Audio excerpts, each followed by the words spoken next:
ಪಾಲಂ ಏರ್ಪೋರ್ಟ್ನಲ್ಲಿ ನಡೀತಾ ಇದೆ ಈಗ ಬಂಧನದ ಪ್ರಕ್ರಿಯೆ. ಕೆಲವೇ ಕ್ಷಣಗಳಲ್ಲಿ ಉಗ್ರ ರಾಣಾ ಅಧಿಕೃತವಾಗಿ ಅರೆಸ್ಟ್ ಆಗಲಿದ್ದಾನೆ.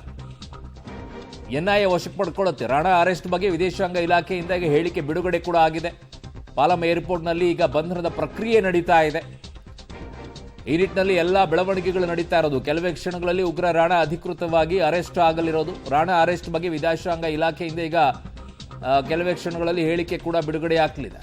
ಪಾಲಂ ಏರ್ಪೋರ್ಟ್ನಲ್ಲಿ ಬಂಧನದ ಪ್ರಕ್ರಿಯೆ ನಡೀತಾ ಇರೋದು. ಇದಾದ ನಂತರ ವಿಚಾರಣೆಗೆ ಒಳಪಡಬೇಕಾಗತ್ತೆ. ಹಲವು ವಿಚಾರಗಳಿದಾವೆ ಇದರಲ್ಲಿ. ಆಮೇಲೆ ಇವನು ಯಾವನೋ ಎಲ್ಲೋ ಒಂದು ಕಡೆಗೆ ಏನೋ ಕೆಲಸ ಮಾಡ್ಕೊಂಡಿದ್ದವನು ಅಥವಾ ಯಾವುದೋ ಒಂದು ಪಂಚಾಂಗಡಿ ಇಟ್ಕೊಂಡವನು ಅಥವಾ ಇನ್ಯಾವುದೋ ಒಂದು ಕೆಲಸ ಮಾಡ್ಕೊಂಡಿದ್ದಾನೆ ಅಂತ ಅಲ್ಲೋನಲ್ಲ. ಇವನು ವೈದ್ಯಕೀಯ ಪದವಿಯನ್ನು ಪಡ್ಕೊಂಡಿರೋನು. ಇವನು ಪಾಕಿಸ್ತಾನದ ಪಂಜಾಬ್ ಮೂಲದವನು.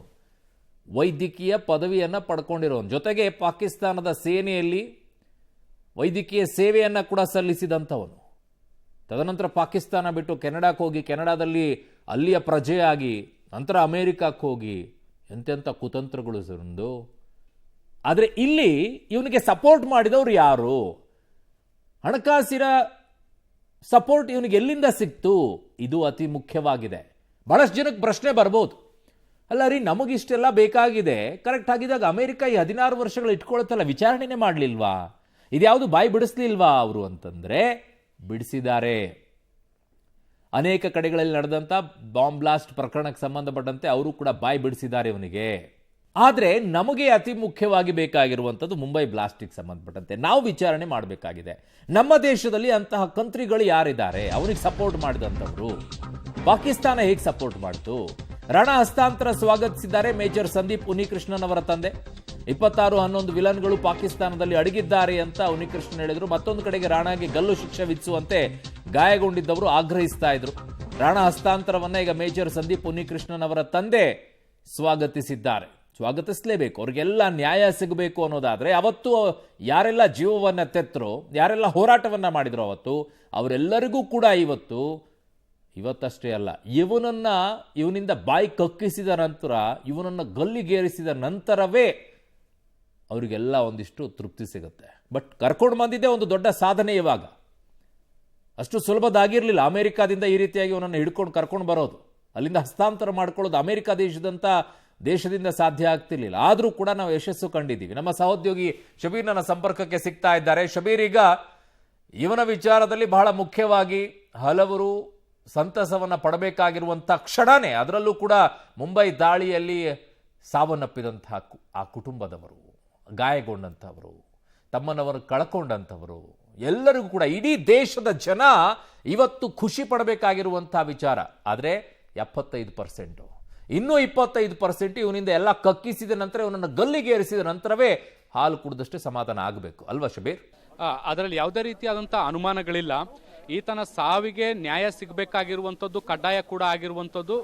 ಏನು 160ಗಿಂತ ಹೆಚ್ಚು ಜನ ಸಾವನ್ನಪ್ಪಿದ್ರು, ಅವರೆಲ್ಲರಿಗೂ ಕೂಡ ನ್ಯಾಯವನ್ನ ದೊರಕಿಸ್ಕೊಡ್ಬೇಕಾಗಿರುವಂಥದ್ದು. ಆ ನಿಟ್ಟಿನಲ್ಲಿ ಈಗ ಸರ್ಕಾರವು ಕೂಡ ಕೆಲಸವನ್ನ ಮಾಡ್ತಾ ಇದೆ. ಆತನನ್ನ ಈಗ ಭಾರತಕ್ಕೆ ಕರೆತರುವಂತಹ ಕಾರ್ಯತಂತ್ರ ಏನಿತ್ತು ಅಥವಾ ರಾಜತಾಂತ್ರಿಕ ನಡೆ ಏನಿತ್ತು, ಅದರಲ್ಲೂ ಕೂಡ ಈಗ ಬಹುತೇಕ ಭಾರತ ಯಶಸ್ವಿಯಾಗಿರುವಂಥದ್ದು. ಸೊ ಹೀಗಾಗಿ ಮುಂದಿನ ಹಂತದಲ್ಲಿ ಆತನನ್ನ ವಿಚಾರಣೆಗೆ ಒಳಪಡಿಸಿ ಕೋರ್ಟ್ ಮುಂದೆ ಹಾಜರುಪಡಿಸಿ ಈ ಒಂದು ಸೂಕ್ತ ಶಿಕ್ಷೆಯನ್ನು ವಿಧಿಸಿದಂಥ ಸಂದರ್ಭದಲ್ಲಿ ಈ ಎಲ್ಲಾ ಸಾವುಗಳಿಗೂ ಕೂಡ ನ್ಯಾಯ ಸಿಗುವಂತ ನಿರೀಕ್ಷೆಗಳಿದಾವೆ. ಬಹಳಷ್ಟು ಜನರು, ಅದರಲ್ಲೂ ಕೂಡ ನಾನು ಆಗ್ಲೇ ಒಂದು ವಿಡಿಯೋ ನೋಡ್ತಾ ಇದ್ದೆ, ಯಾರು ಮುಂಬೈ ದಾಳಿಯಲ್ಲಿ ಒಬ್ರು ಕಾನ್ಸ್ಟೇಬಲ್ ಸಾವನ್ನಪ್ತಾರೆ, ಅವ್ರ ಕುಟುಂಬಸ್ಥರು ಕೂಡ ಮಾತಾಡ್ತಾ ಇದ್ರು. ಕಸಬ್ಗೆ ಮಾಡಿದಂತ ರೀತಿಯಲ್ಲಿ ರಾಣಾಗೂ ಕೂಡ ಹ್ಯಾಂಗ್ ಶಿಕ್ಷೆ ಅಂದ್ರೆ ಗಲ್ಲು ಶಿಕ್ಷೆಯನ್ನ ಕೊಟ್ಟಂತ ಸಂದರ್ಭದಲ್ಲಿ ನಮ್ಗೆಲ್ಲರಿಗೂ ಕೂಡ ಸಂತೋಷ ಆಗುತ್ತೆ, ಆ ಸಾವುಗಳಿಗೆ ನ್ಯಾಯ ಸಿಗುತ್ತೆ ಅನ್ನುವಂತ ನಿಟ್ಟಿನಲ್ಲಿ ಅವರು ಹೇಳಿಕೆಯನ್ನ ಕೂಡ ಕೊಡ್ತಾ ಇದ್ರು. ಸೊ ಆ ನಿಟ್ಟಿನಲ್ಲಿ ಆ ಕುಟುಂಬಗಳಿಗೆ ನ್ಯಾಯವನ್ನ ಕೊಡಬೇಕು ಅಂದ್ರೆ ಕಸಬ್ನ ರೀತಿಯಲ್ಲೇ ಒಂದು ಉಗ್ರ ಶಿಕ್ಷೆಯನ್ನ ಕೊಡಬೇಕು. ಮತ್ತೆ ಭವಿಷ್ಯದಲ್ಲಿ ಈ ರೀತಿಯಾದಂತಹ ಕೆಲಸವನ್ನ ಮಾಡಬೇಕು ಅಂತ ನಿರ್ಧಾರ ಮಾಡುವಂತ ಸಂದರ್ಭದಲ್ಲೂ ಕೂಡ ಇವು ಉದಾಹರಣೆಯಾಗಿ ಅವರಿಗೆ ಗೊತ್ತಾಗಬೇಕು. ಸೊ ಆ ನಿಟ್ಟಿನಲ್ಲಿ ಭಾರತ ಒಂದು ಕಟ್ಟುನಿಟ್ಟಿನ ಕ್ರಮವನ್ನ ತೆಗೆದುಕೊಳ್ಬೇಕು, ಭಾರತದ ನ್ಯಾಯಾಲಯಗಳು ಕೂಡ.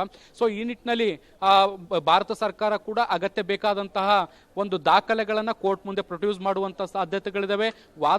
ವಾದ ಪ್ರತಿವಾದವನ್ನ ಆಲಿಸಿದ ಬಳಿಕ ಕೋರ್ಟ್ ಕೂಡ ಒಂದು ಸೂಕ್ತ ತೀರ್ಮಾನವನ್ನ ಆದೇಶವನ್ನ ಕೂಡ ಕೊಡಲಿದೆ. ಅರುಣ್, ಓಕೆ ಶಬೀರ್, ನೀವು ದೆಹಲಿಯಲ್ಲಿರೋದ್ರಿಂದನೇ ಕೇಳ್ತೀನಿ, ಅನೇಕರು ಬಹಳ ಇಂಥ ಕಚಡಗಳಿಗೂ ಸಪೋರ್ಟ್ ಮಾಡೋರು ಇರ್ತಾರಪ್ಪ. ಆ ಕಾಶ್ಮೀರದ ವಿಚಾರಕ್ಕೆ ಬಂದಾಗಲೂ ಕೂಡ ಅಯ್ಯೋಯ್ಯೋಯ್ಯೋ ಏನು ಮುಗಿ ಬಿದ್ದುಬಿಟ್ಟು ಸಪೋರ್ಟ್ ಮಾಡ್ಬಿಟ್ಟು ಅವ್ರು ಹಂಗೆ ನೋಡ್ಕೊಳ್ಬೇಕು ಅವ್ರು ಹಿಂಗೆ ನೋಡ್ಕೊಳ್ಬೇಕು ಈಗಲೂ ನಡೀತಾ ಇರುತ್ತೆ ಅಲ್ಲ ಅಲ್ಲಲ್ಲ ಮೇಣದ ಬತ್ತಿಯನ್ನು ಹಚ್ಕೊಂಡ್ಬಿಟ್ಟು ಜೈ ಜೈ ಅಂತ ಕೂಗ್ತಿರ್ತಾರಲ್ಲ. ಇವನ ಸಪೋರ್ಟಿಗೆ ಯಾರು ಬರಲಿಲ್ವಾ ಅಥವಾ ಬಂದಿದ್ದಾರೋ? ಅರುಣ್, ಆಸ್ ಆಫ್ ನೋ ಈವರೆಗೂ ಕೂಡ ಆ ರೀತಿಯಾದಂಥ ಯಾವುದೇ ರೀತಿಯಾದಂಥ ಬೆಳವಣಿಗೆಗಳಿಲ್ಲ. ಬಹುಶಃ ಮುಂದಿನ ಹಂತದಲ್ಲಿ ಅವು ಕೂಡ ನಡೆಯುವಂಥ ಸಾಧ್ಯತೆಗಳನ್ನು ನಿರೀಕ್ಷೆ ಮಾಡ್ಬೋದು.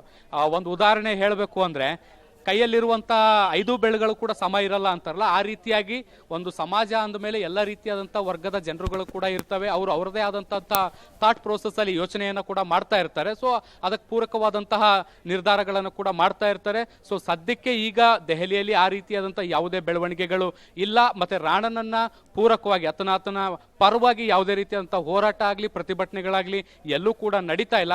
ಬಹುಶಃ ಆತ ದೇಶದ್ರೋಹಿ ಅನ್ನುವಂಥದ್ದು ಎಲ್ಲರಿಗೂ ಕೂಡ ಗೊತ್ತಿರುವಂಥ ಹಿನ್ನೆಲೆಯಲ್ಲಿ ಆ ರೀತಿಯಾದಂಥ ಘಟನೆಗಳು ಆಗಲ್ಲ ಅಂತ ಅನ್ಕೊಂಡಿದ್ದೀವಿ. ಆದರೆ ಕೆಲವೊಂದಿಷ್ಟು ರಾಜಕಾರಣಿಗಳೇನಿದ್ದಾರೆ, ನಾವು ಆಗ್ಲೇ ನೋಡ್ತಾ ಇದ್ವಿ, SP ಮತ್ತೆ NCPಯ ಕೆಲವೊಂದಿಷ್ಟು ನಾಯಕರು, ರಾಜಕೀಯ ದುರುದ್ದೇಶಗಳಿಂದ ಈ ರೀತಿಯಾದಂಥ ಹೇಳಿಕೆಗಳನ್ನು ಕೊಡ್ತಾರೆ. ಪಾರದರ್ಶಕ ತನಿಖೆ ಆಗಬೇಕು, ಮತ್ತೊಂದು ಆಗಬೇಕು ಅನ್ನುವಂಥ ನಿಟ್ಟಿನಲ್ಲಿ ಹೇಳಿಕೆಗಳನ್ನ ಕೊಡ್ತಾರೆ. ಒಂದು ವರ್ಗವನ್ನ ಎತ್ತಿ ಕಟ್ಟುವಂತ ಕೆಲಸವನ್ನ ಕೂಡ ಮಾಡ್ತಾರೆ.